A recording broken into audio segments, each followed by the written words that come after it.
dali. Itlog na naman ng itik. Ayan oh. Swerte na naman. May pang-ulam na naman si Idol.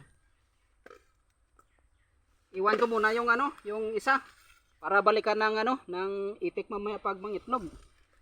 Hanap-hanap muna tayo. Oh, ayun. Ang dami. Yung mga itlog siguro ng itik nakakalat. Ayun oh. Ayun pa. Ayun pa. Tatlo.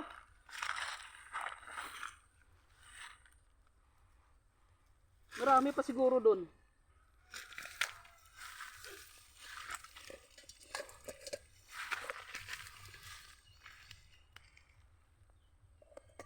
Itlog ng ano, itlog ng itik. Dito ng itlog sa gilid ng ano, palayan.